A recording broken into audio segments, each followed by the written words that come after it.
Uma satisfação estar aqui, espero que estejam me ouvindo bem. E falo aqui de Santa Catarina, então, né, numa noite fria. Hoje estamos aqui num dia um tanto quanto atípico, porque Santa Catarina não é tão frio. E olha que eu venho do Rio Grande do Sul, né, como a Kim falou. Então, já conheço algumas pessoas do Rede Vivo, não é? E fico bem feliz aí pela oportunidade que a gente tem de debater um tema que, para quem estuda o Evangelho, vai reconhecer essa passagem que nós vamos comentar aqui, de Mateus, e a ideia é que a gente possa fazer reflexões sobre essa parábola do trigo e do joio, que é muito significativa. E eu vou pedir licença para ler a passagem, mas também para compartilhar com vocês, vamos ver aqui, os slides que vão nos ajudar a contar um pouquinho essa história aqui. Como nós dissemos, não é novidade para a maioria de vocês, principalmente para quem já está no Evangelho Rede Vivo, não é? Fazendo o estudo. E então, para quem ainda não conhece, porventura, a parábola que nós vamos tratar, ela está no Evangelho de Mateus, tá bom? Ela é encontrada exclusivamente no Evangelho de Mateus, no capítulo 13, do 24 ao 30, que é a parábola em si, e do 13, 36 ao 43 é uma explicação que Jesus faz dessa passagem. A gente vai abordar um pouquinho de cada um.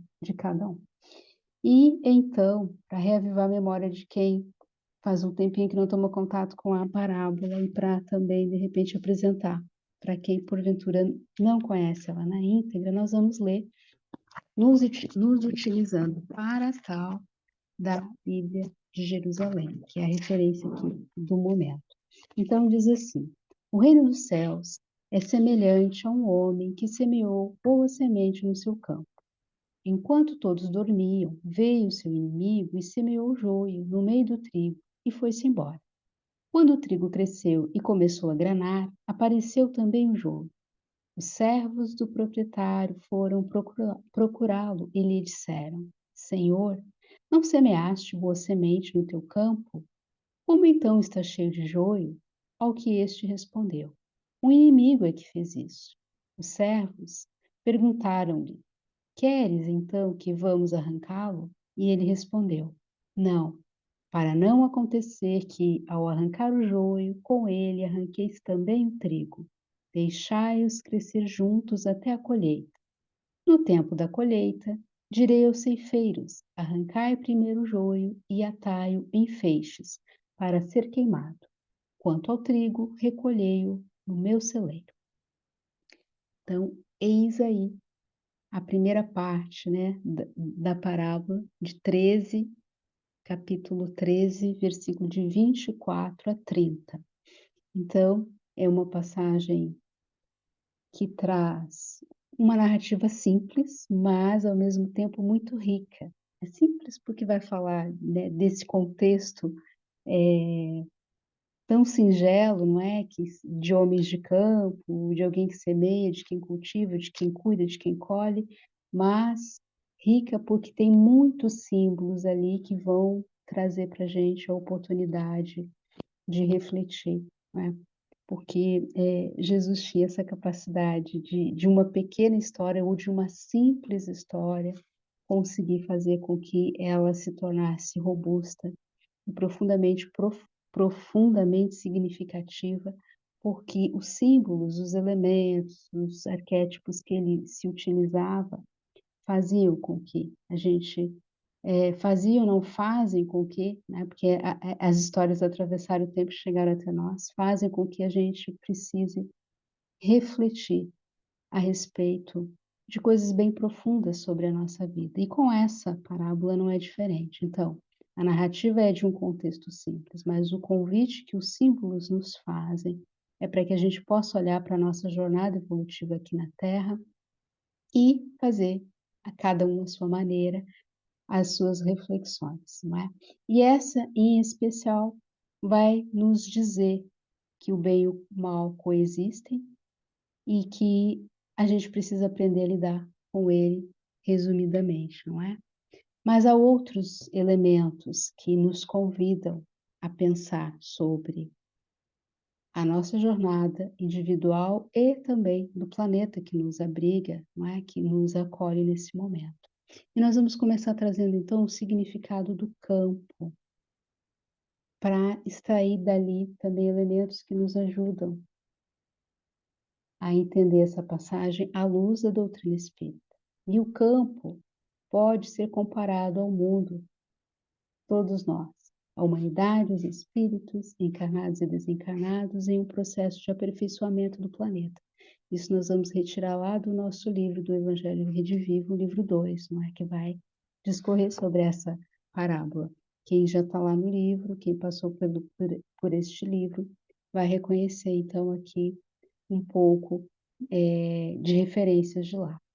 O campo são as oportunidades que a gente tem, as infinitas oportunidades que a gente tem que se apresentam, né, nos mais variados locais que nós frequentamos. Vejam que riqueza, né, essa imagem. Eu gosto muito de trazer imagens para nos ajudar e nos aproximar um pouco dessa ideia. O campo pode ser o mundo, e aí o nosso planeta Terra, mas também pode ser um contexto um pouco mais íntimo, os lugares onde nós frequentamos, os grupos a que pertencemos, os grupos que atuamos, onde nós convivemos. E podemos exemplificar um desses grupos como a nossa família, que é um campo, às vezes, bastante desafiador para uns, para outros será um campo de batalha. É preciso dizer isso, não é? Porque a família é este lugar onde nós vamos ter muitos desafios, reencontro com almas queridas, com espíritos afins, mas também com desafetos, e poderá sim, em algum momento, para um de nós aqui,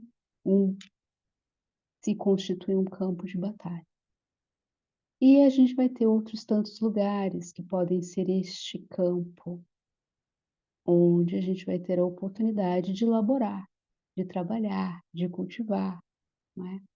De cuidar da melhor maneira possível. E também é importante que a gente pense no campo como um contexto mais individual, como sendo nós mesmos, né? O nosso campo particular. O campo pode ser o mundo, mas nós somos também um campo a ser cultivado. A nossa vida, em particular, é este campo que a gente precisa também pensar. Então, a parábola nos ajuda a olhar para fora, para o macro, mas também nos ajuda a olhar para dentro, para tudo aquilo que reside em nós. E é interessante a gente partilhar com vocês uma fala de Lázaro que vai nessa direção e que nós vamos encontrar no Evangelho segundo o Espiritismo, lá no capítulo que fala sobre amar o próximo como a si mesmo, sobre a lei do amor, e ele nos diz que o espírito precisa ser cultivado como um campo. Está falando já, então, dessa dimensão individual. Toda riqueza futura depende do labor atual. Eu acho essa frase belíssima e ao mesmo tempo poética. E aí a gente precisa se perguntar como é que nós estamos cultivando o nosso campo. Essa riqueza que Lázaro fala será a nossa colheita, será a vida futura, enfim, não é? Vejam vocês, a riqueza futura. Então a gente precisa fazer um movimento no aqui e agora de cultivo, e cultivo exige dedicação, cultivo exige, não é, atenção, exige trabalho. Eu vejo que tem bastante oportunidade da gente refletir aqui como cada um está conduzindo a própria vida. Então, essa riqueza futura, essa colheita tem a ver com as escolhas que estamos fazendo agora e o manejo, né, dessa terra, desse campo, das sementes que a gente vai lançar nesse campo. E já falando em semente, né, nós vamos trazer aqui um outro elemento, um outro símbolo que vai nos ajudar, que é o semeador. Quando a gente lê a parábola, nós observamos ali, não é, que diz isso, que um homem semeou a boa semente no campo. E aí a gente precisa se questionar: quem é este semeador que semeou a boa semente? O que a gente pode aprender com ele, não é? E aí tem, então, uma resposta que nós vamos encontrar já lá na segunda parte, onde Jesus explica essa parábola para os discípulos que queriam saber: mas quem é o semeador? Eles perguntam. E aí Jesus respondeu: o que semeia a boa semente é o Filho do Homem. Então a gente já fica aqui entendendo que Jesus é o semeador, não é? Porque ele assim se apresentava como o Filho do Homem. E a boa semente é a sua boa nova. A boa semente é o seu evangelho, que foi o seu legado, né? O legado de transformação que ele deixou para o planeta. Então, uma pergunta, quando a gente se reporta ao semeador, já entendendo que ele é Jesus, é nós perguntarmos se no nosso campo íntimo existe espaço para este semeador, chamado Jesus. Então, o campo é o mundo, pode ser também nós, o semeador é Jesus, e a gente tem que se perguntar que relação nós estamos tendo com este semeador, de que maneira nós estamos arando, cultivando o nosso próprio ser para que ele possa vir e lançar a sua semente. A gente já sabe que a semente é o Evangelho, mas tem espaço para o Evangelho no dia a dia das nossas vidas, efetivamente, de verdade? Às vezes a gente pode discorrer muito sobre os ensinos de Jesus, mas no dia a dia, uma determinada situação nos convida a termos uma ação, uma atitude. E é ali que a gente vai então observar se essa semente lançada no nosso íntimo, se ela está dando fruto, se ela está germinando, se a gente pode realmente se colocar neste lugar, não é? De alguém que é um campo fértil para o Evangelho de Jesus. Mas esse semeador também somos todos nós. Então, Jesus é o semeador mor, não é? O nosso agricultor celeste, como o próprio Evangelho Redivivo fala. Mas nós também somos este semeador. E todos nós temos, como eu disse, a oportunidade no dia a dia de mostrar que estamos alinhados ou não com a boa nova, com o Evangelho. Então, acordamos, desde a hora que acordamos até a hora que nós adormecemos, há ali propostas, convites, circunstâncias, interações que nos ajudam a fazer esse trabalho de semear, né? Como essa imagem que a gente vê de alguém colocando aí sementes no solo. Todos os homens de bem, todos os seres humanos de boa vontade são semeadores de Jesus. E naturalmente que a gente quer fazer parte, não é? Desse time, deste grupo que semeia as boas sementes que Jesus colocou aqui nessa passagem, não é? Então, não é só o Filho do Homem, não é só Jesus que tem a oportunidade de jogar no solo boa semente. Nós também temos, inspirados, como dissemos, neste semeador mor. E vamos entender um pouquinho o joio, então. Nós vamos começar pelo joio, que é uma erva daninha, né? E todo mundo conhece uma erva daninha. Todos nós sabemos quão nociva pode ser uma erva daninha. E eu imagino que você já deve ter visto em algum momento uma árvore frondosa, que ali tinha uma erva daninha, ninguém prestou muita atenção, ela foi tomando conta e lá pelas tantas ela acabou secando aquela árvore. Eu já perdi a conta de quantas árvores vi secarem em função do descuido, não é? E a erva daninha ela toma conta. Então, a erva daninha, ela era a erva daninha, o joio é uma erva daninha que era usada no tempo de Jesus para matar pessoas. Não sei se vocês sabiam disso, não é? Mas era considerada aí uma erva venenosa e se utilizava então dela para eliminar os inimigos. Aliás, isso muito antes de Jesus, importante dizer, muito antes de Jesus. Já era feito algo nesse sentido. Ela era utilizada também para prejudicar outras plantações.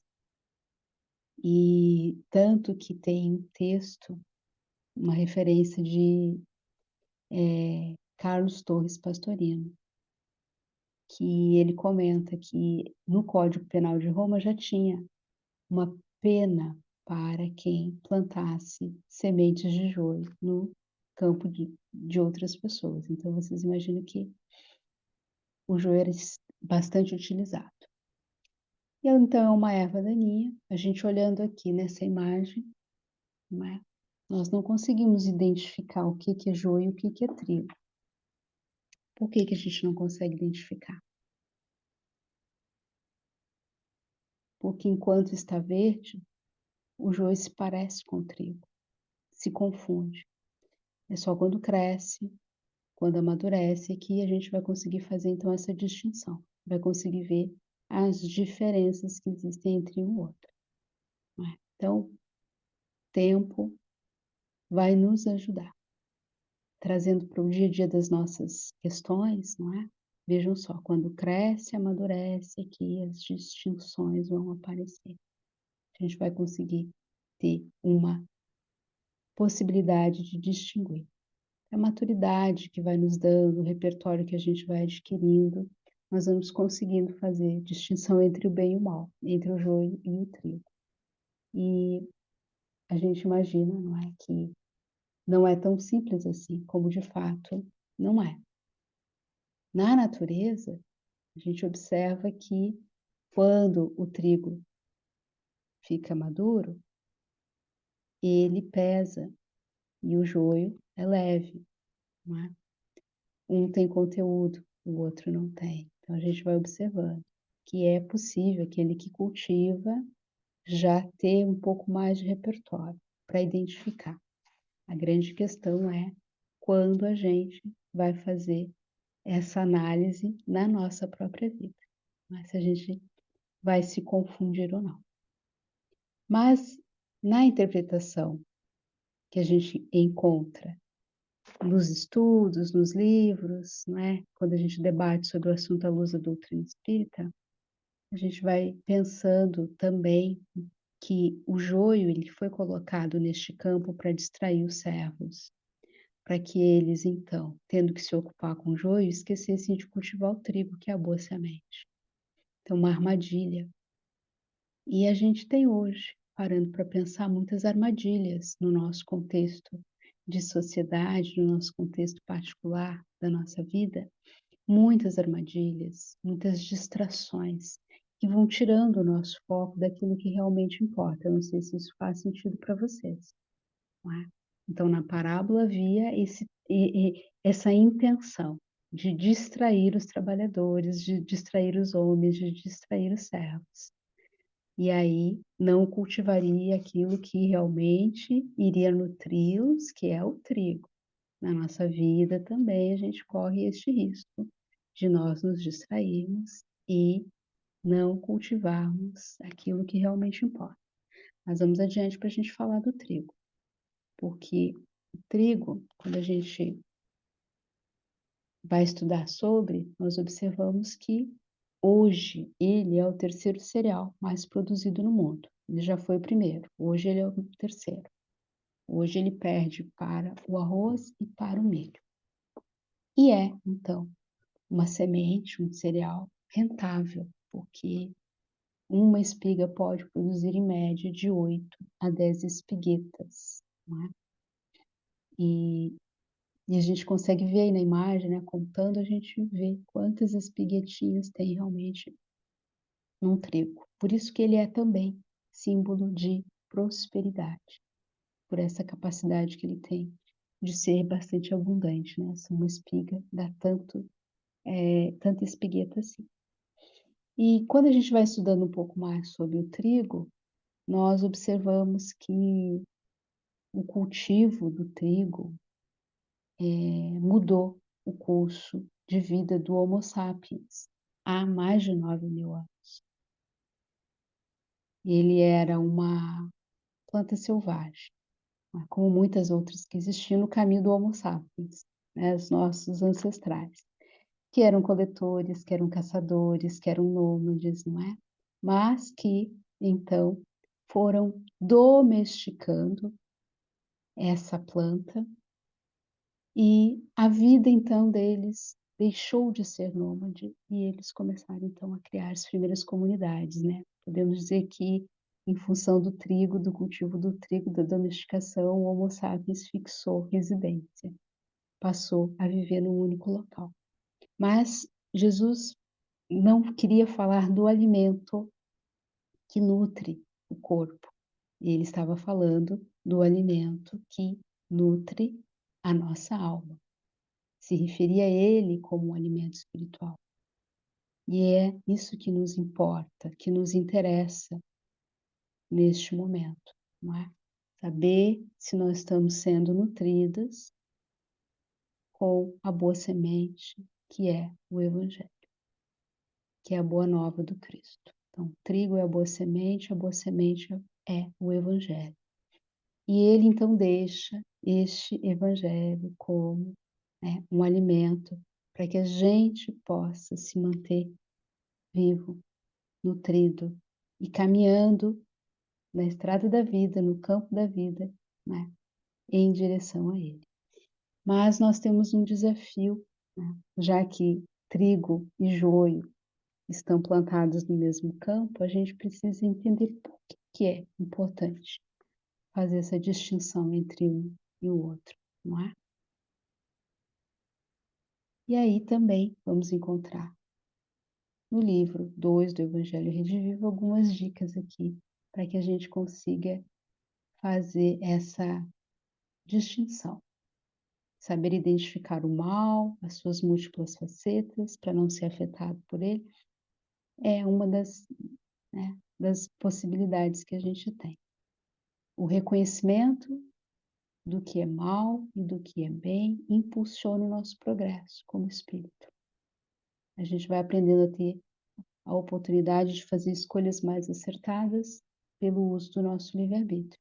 E falando em livre-arbítrio, né, nós vamos precisar desenvolver ele. Para desenvolver ele, a gente vai fazer o quê? A gente vai treinar. O uso incessante, o treino incessante, não é? Vai nos dando essa possibilidade.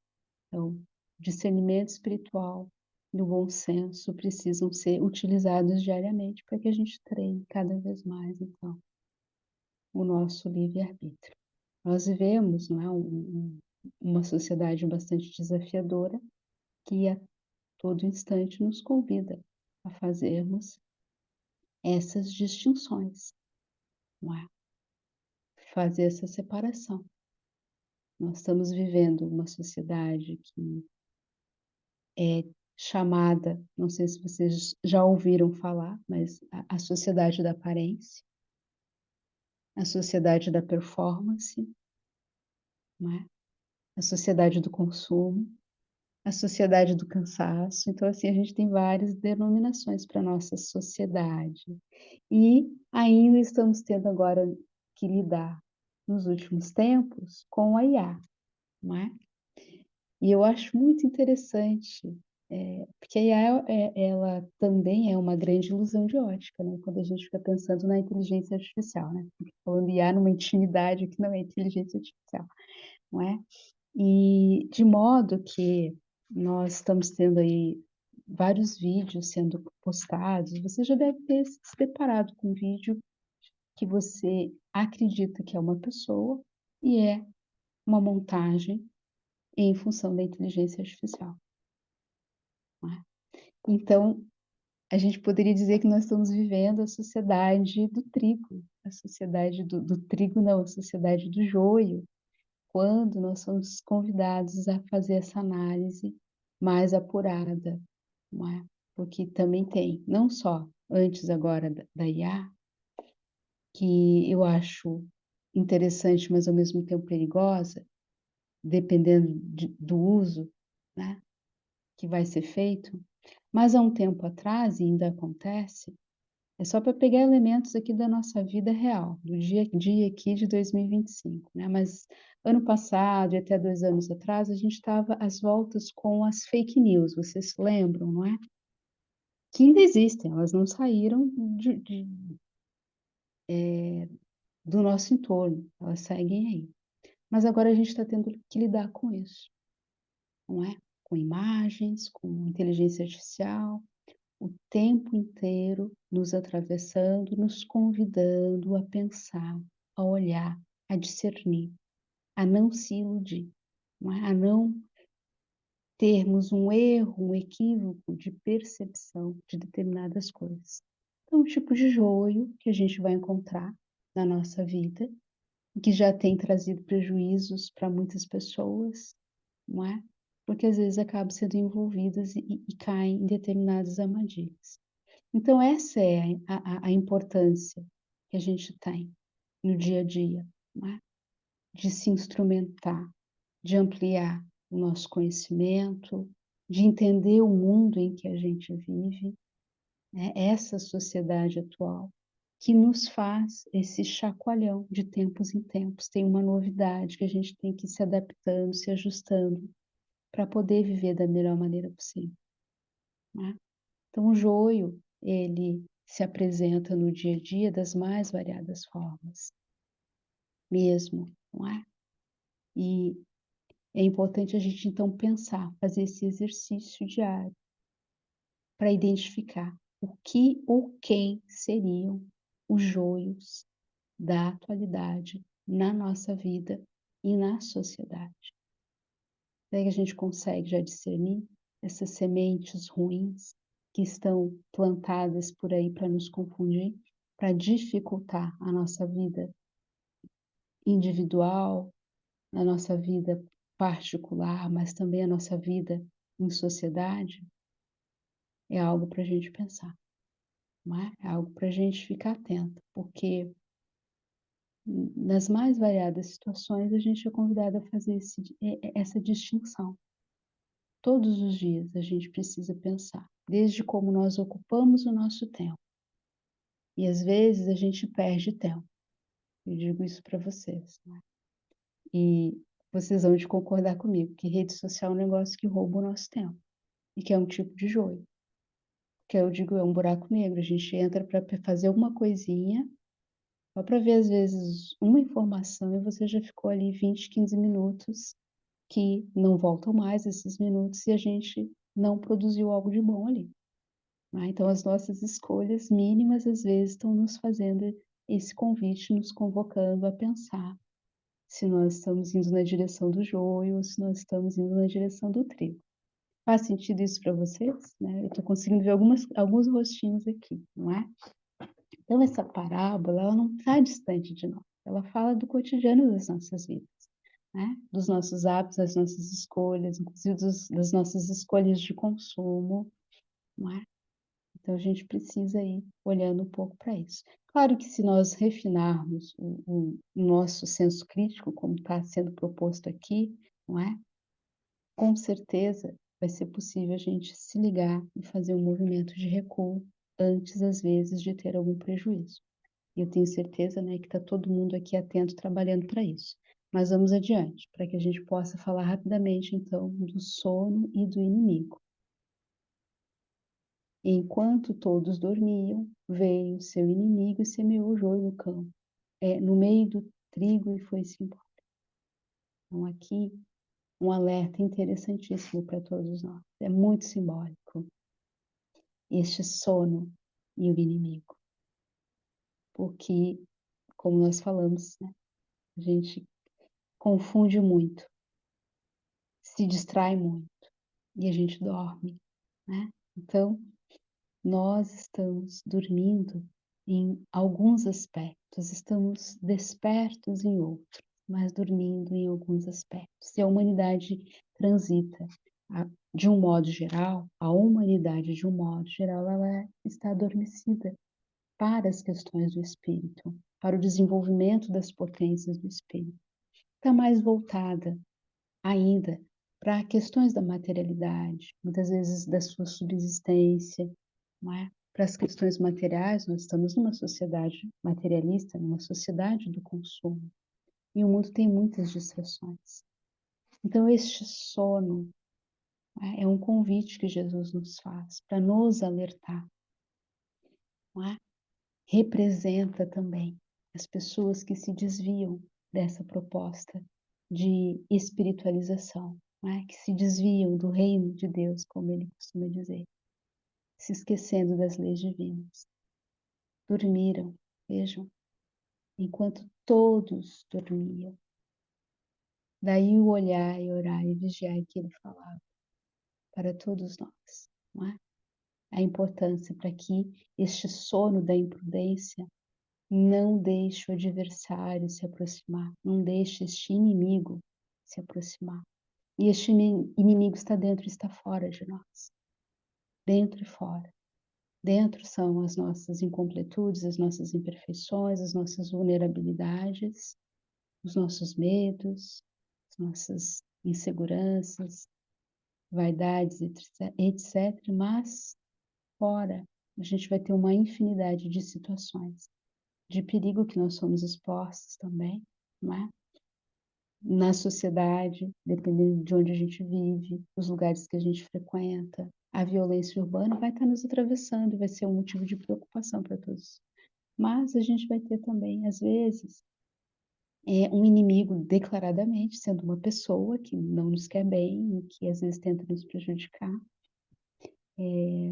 mas também pode ser espíritos. A gente vai ter aí que levar em consideração quando Jesus fala deste sono, deste inimigo que chega no meio da noite, na calada da noite, sorrateiramente. A gente pode pensar nas influências espirituais negativas, que me parece são um bom exemplo, para que a gente desperte, para que a gente olhe, ore, vigie, como Jesus falava, não é? Há várias possibilidades de interpretação. E aí cada uma pode levar para a sua vida particular e pensar onde eu estou adormecida, onde é que eu estou dormindo no ponto, que eu não estou percebendo determinadas coisas.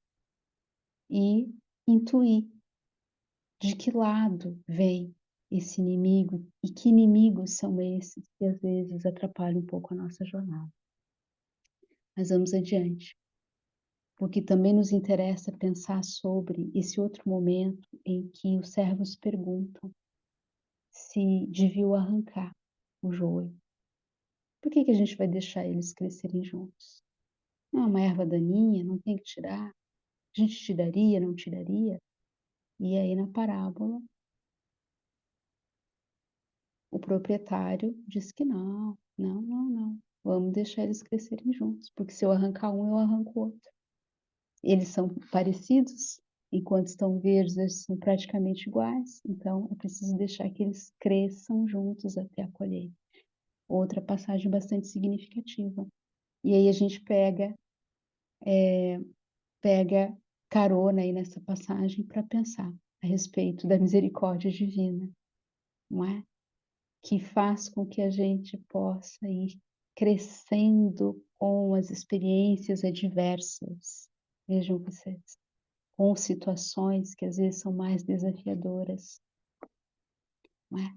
Transportando, né, essa passagem, essa parábola para a nossa vida, a gente precisa observar que há experiências que às vezes a gente de pronto já quer se livrar, né, quer dar um jeito de se livrar, de acabar com ela, e aí a vida não permite que isso aconteça, porque tem ali um aprendizado. Eu não sei se já aconteceu isso com vocês, né, de estar vivendo uma situação e querer que ela realmente, assim: "Olha, não faz sentido eu estar vivendo isso, eu não queria ter que estar passando por isso", mas a gente não consegue sair dela.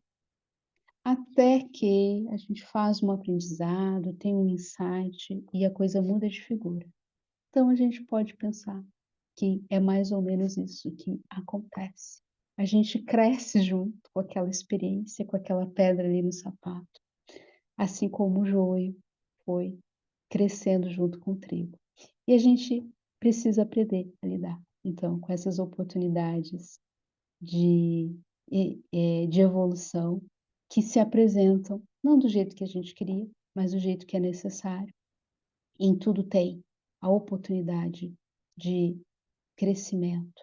E aqui a gente vai observar que o convite é para que o bem possa inspirar o mal, já que o trigo representa o mal e, representa o bem, e o joio representa o mal, não é?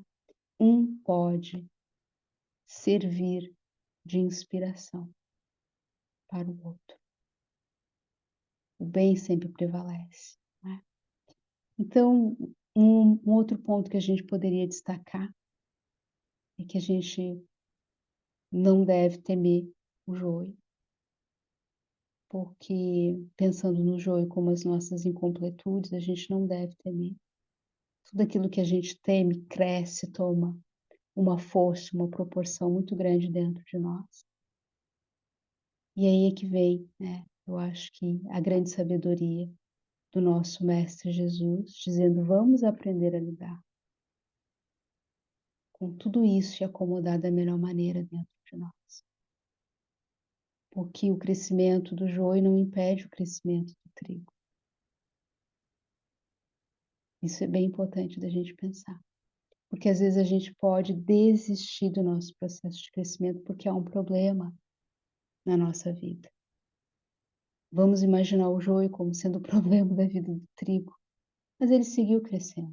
Ele cresceu, ele amadureceu e deu frutos. Isso nos inspira a fazer o mesmo, a crescermos e darmos os frutos, apesar de termos, entre aspas, "joios" no campo da nossa vida íntima. E aí tem a figura do ceifador, que a gente também encontra, é interessante, dá para a gente pensar que em algum momento, né, a Terra será este planeta regenerado. Todo mundo quer viver nesse planeta regenerado, não é? E há espíritos, então, atuando junto ao Cristo para a instalação deste tempo de regeneração na Terra, e a figura do ceifador, então, uma representação destes espíritos, deste grupo que trabalha junto com Cristo para nos ajudar. Mas nós também somos, em alguma medida, ceifadores, porque nós vamos colher. As nossas sementes lançadas ao longo do caminho, elas vão sendo colhidas a seu tempo, não é? Nós estamos aqui hoje, 2025, mas quanta colheita nós estamos fazendo agora de semeaduras de, talvez, séculos atrás, não é? Que as reencarnações são solidárias entre si, não é? A gente está numa continuidade como espírito imortal. Então a gente vem com uma bagagem e já estamos fazendo colheitas que foram semeadas e cultivadas lá atrás. E é importante dizer que nós já estamos também preparando o solo para a próxima semeadura, para a próxima existência. Então, tudo caminha junto, nos ajudando, não é? Para que a gente possa evoluir, para que a gente possa crescer. É da vontade do nosso Pai e do Mestre Jesus que a gente escolha as melhores sementes, que a gente tenha naturalmente as atitudes mais acertadas. Às vezes dá certo, às vezes não dá tão certo assim, não é? Mas, todos os dias a gente está semeando e está colhendo. Então, agora a gente precisa fazer esse movimento com muito cuidado. Vivermos da melhor maneira, né, vivemos conscientemente, porque nós estamos já projetando para o amanhã. E nós somos, então, o joio e somos o trigo. Essas duas dimensões residem dentro de nós.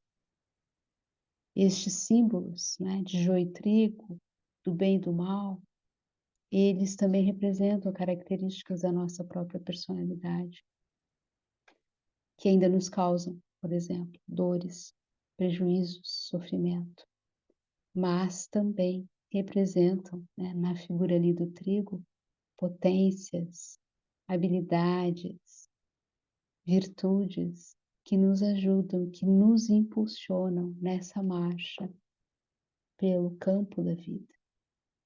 Então essa parábola vai falar da dualidade que existe dentro de nós. Porque nós somos um mundo rico, né? Temos a Terra como um mundo lindo, rico, complexo, mas nós também somos uma criação rica, linda, fantástica, mas extremamente complexa e dual, ambivalente, que vai trazendo então a luz e a sombra, o bem e o mal, o belo e feio, não é? Triste e o alegre. De vez em quando nós vamos ser visitados por essas dimensões que facilitam o nosso processo e que às vezes atrasam e dificultam um pouco mais. Às vezes nós vamos estar nos sentindo muito corajosos.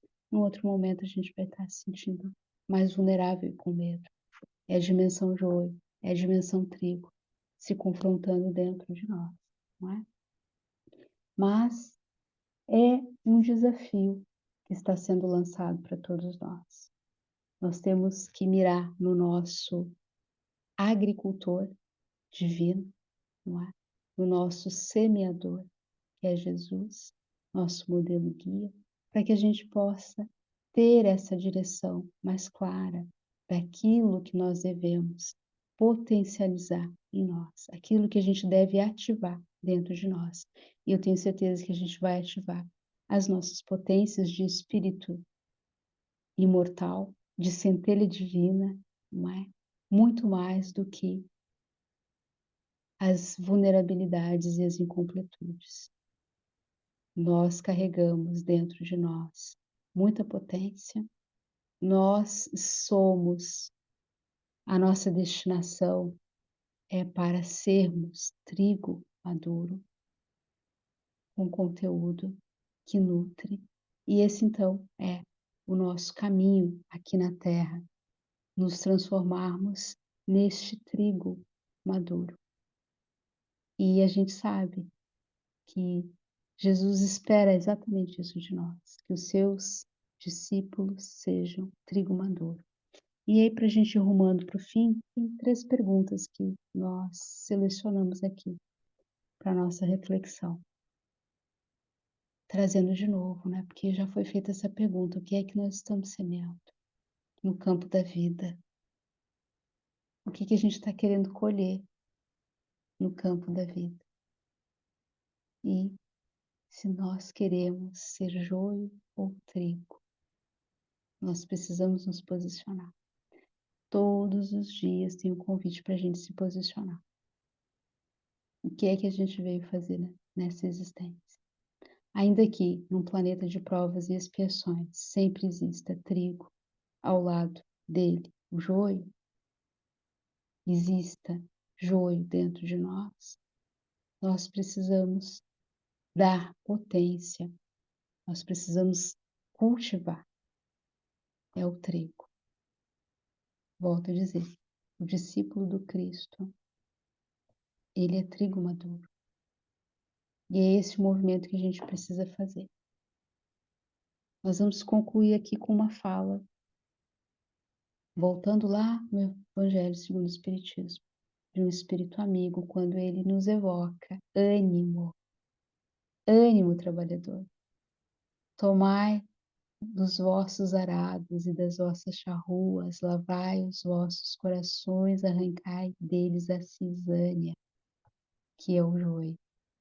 Semeai a boa semente, que é o trigo, que é o Evangelho, que o Senhor vos confia, e o orvalho do amor lhe fará produzir frutos de caridade.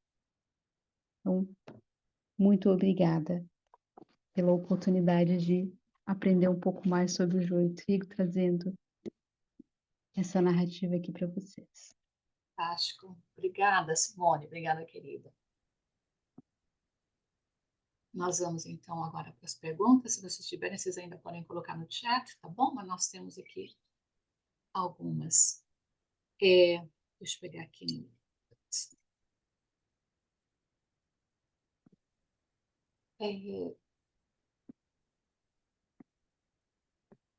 Como podemos transubstanciar o jogo interior em trigo através da renovação moral?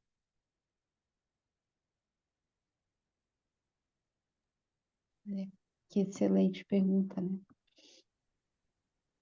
Cada um vai olhar para as suas possibilidades, tá? Cada um precisa olhar para as suas possibilidades. Por isso o autoconhecimento, por isso essa consciência de saber como é que é o nosso campo. O meu campo é diferente do campo, eu não sei quem fez essa pergunta aqui, né? Mas todos nós aqui somos um campo particular. Então a gente vai analisar com carinho a nossa vida. Acho que a autoanálise já é um começo, autoconhecimento vai ajudar. E a gente vai fazer uma proposta de crescimento e vai exercitar. É só uma ideia, tá bom? É só uma ideia. Então, a gente às vezes terá um desafio lá no nosso trabalho. E eu preciso pensar como realmente essa potência trigo, essa dimensão trigo. Eu quero ser uma criatura melhor lá no meu trabalho. Estou sendo desafiada a olhar para isso. E aí a gente traça objetivos para aquele contexto. Pode ser que o desafio, não sei se está fazendo sentido isso para você, seja na família, com algum familiar. E ali eu estou diante de um campo onde há muito joio e eu preciso então ter cuidado. E ali eu vou traçar também algumas estratégias, intenções de comportamento, não é? E de sentimentos para eu cultivar diante daquela situação. Pode ser num outro contexto. Pode ser, inclusive, no nosso contexto, na nossa seara espírita, no nosso voluntariado, lá na nossa casa espírita, não é? E ali a gente, então, está sendo convidado a ter posturas inspiradas no Mestre Jesus.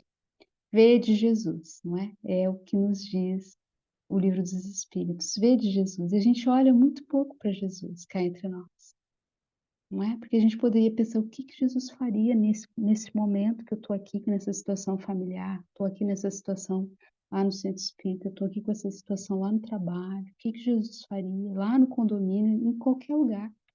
A gente sabe, olharia para ele, pelo tanto que a gente já estudou e já tomou contato com as atitudes que ele tinha, de o caminho talvez seja ele.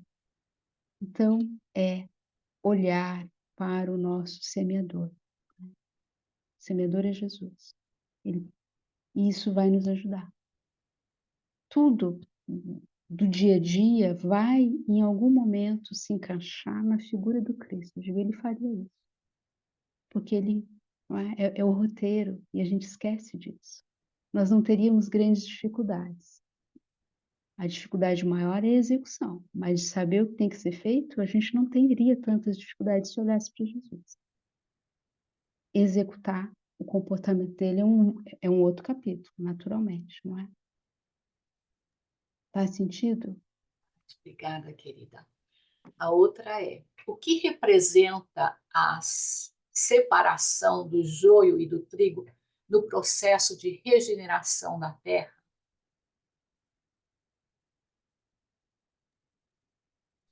E esse momento em que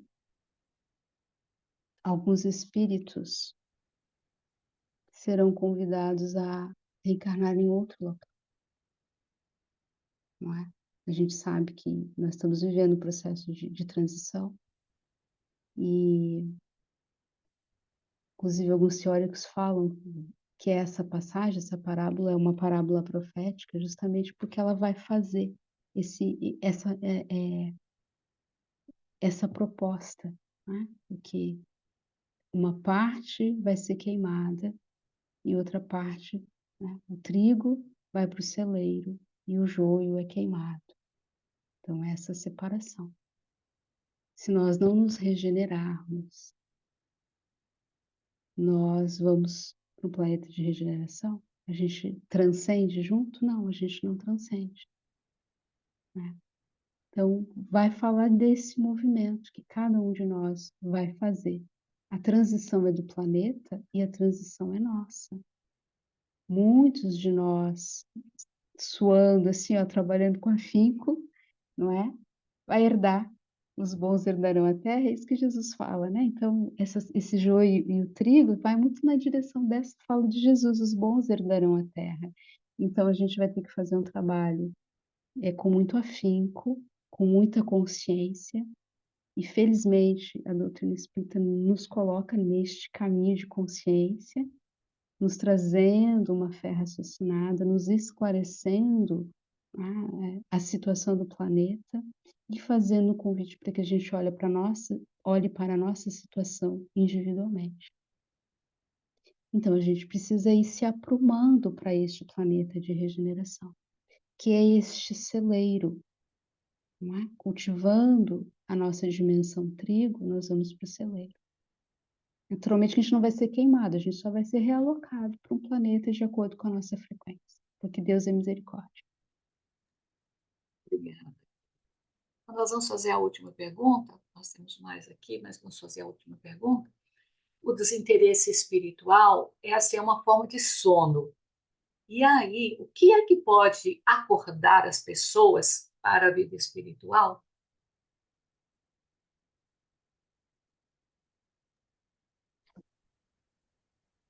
A gente podia dizer que a dor acorda, mas eu queria apostar no amor. Se nós nos aproximarmos dessas pessoas com o cardíaco aberto, vibrando em fraternidade e amor, a gente chama eles por perto, eles vêm. Não precisam se achegar pela dor, mas pelo exemplo, né, pela inspiração. Vamos lembrar que não foi permitido tirar o joio do campo, deixar o joio crescer junto.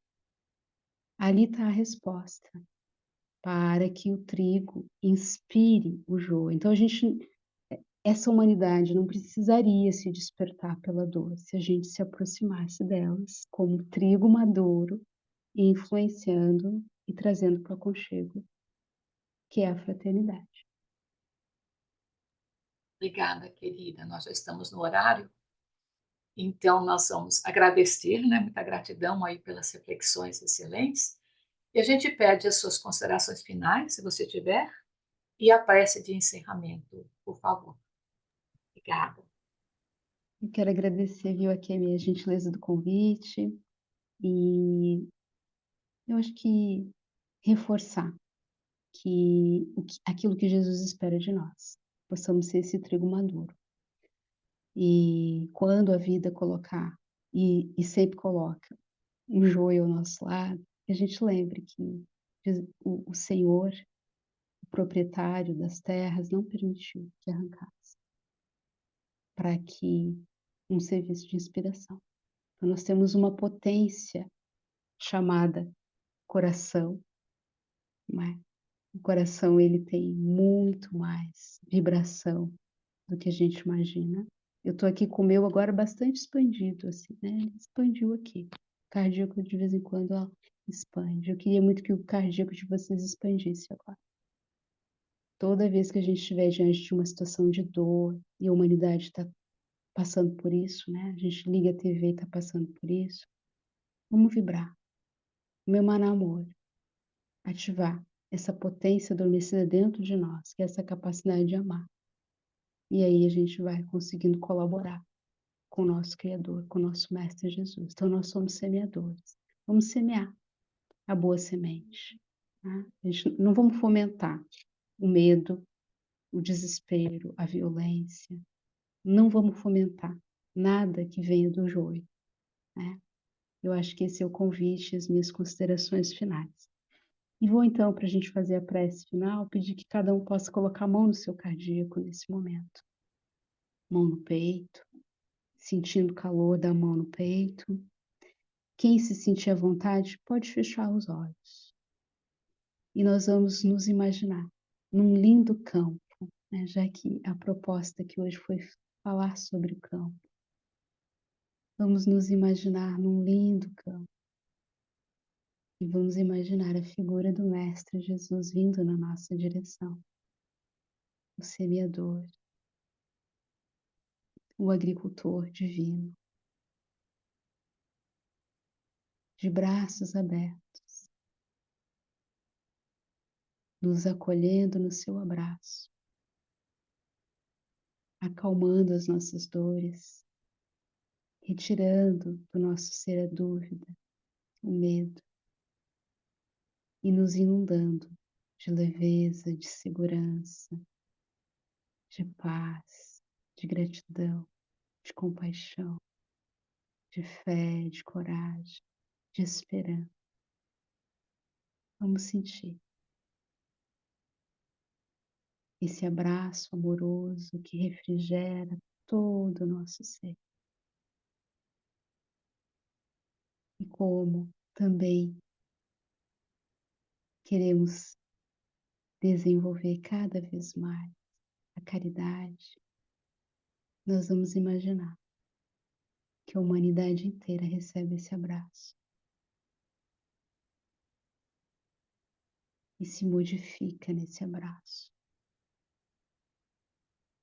e sente paz e vontade de se unir.